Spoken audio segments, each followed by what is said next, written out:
ఇచ్చిన మేము పాటిస్తాం. ప్రభుత్వం వైపు నుంచి ఫార్ములా ఈ రేస్ మీద మీరు అనుమతిస్తే పూర్తి స్థాయి వివరాలను తీసుకొచ్చి కూర్చొని సభ ద్వారా తెలంగాణ సమాజానికి వివరించడానికి నాకు ఎలాంటి అభ్యంతరం లేదు. వారు ప్రదర్శిస్తున్న ఫోటో నాదే, ఆ పక్కల వాళ్ళు చూపించిన ఆయన FEO ప్రతినిధే. ఆ ప్రతినిధి వచ్చి నాకు చెప్పిన తర్వాతనే ఈ బండారం బయటపడ్డది.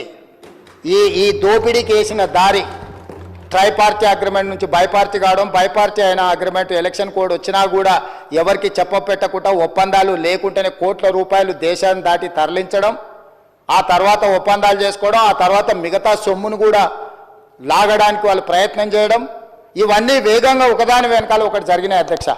ఎవరికి ఎలాంటి అనుమానం లేదు.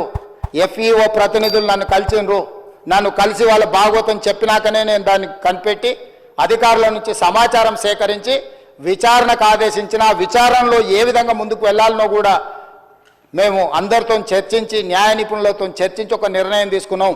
ఆ నిర్ణయం మేరకే గవర్నర్ గారికి లేఖ రాసినాం. గవర్నర్ గారు కూడా న్యాయ నిపుణులను సంప్రదించిన తర్వాతే విచారణకు అనుమతి ఇచ్చిండ్రు.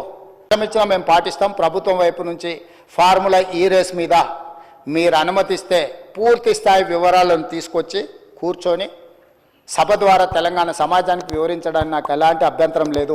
వారు ప్రదర్శిస్తున్న ఫోటో నాదే, ఆ పక్కల వాళ్ళు చూపించిన ఆయన FEO ప్రతినిధే. ఆ ప్రతినిధి వచ్చి నాకు చెప్పిన తర్వాతనే ఈ బండారం బయటపడ్డది. ఈ దోపిడీకి వేసిన దారి ట్రైపార్టీ అగ్రిమెంట్ నుంచి బైపార్టీ కావడం, బైపార్టీ అయిన అగ్రిమెంట్ ఎలక్షన్ కోడ్ వచ్చినా కూడా ఎవరికి చెప్పపెట్టకుండా ఒప్పందాలు లేకుంటేనే కోట్ల రూపాయలు దేశాన్ని దాటి తరలించడం, ఆ తర్వాత ఒప్పందాలు చేసుకోవడం, ఆ తర్వాత మిగతా సొమ్మును కూడా లాగడానికి వాళ్ళు ప్రయత్నం చేయడం, ఇవన్నీ వేగంగా ఒకదాని వెనకాల ఒకటి జరిగినాయి అధ్యక్ష.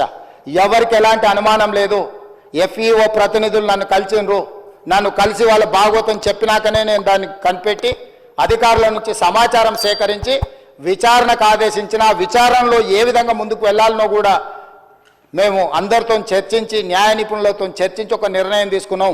ఆ నిర్ణయం మేరకే గవర్నర్ గారికి లేఖ రాసినాం. గవర్నర్ గారు కూడా న్యాయ నిపుణులను సంప్రదించిన తర్వాతే విచారణకు అనుమతి ఇచ్చిండ్రు.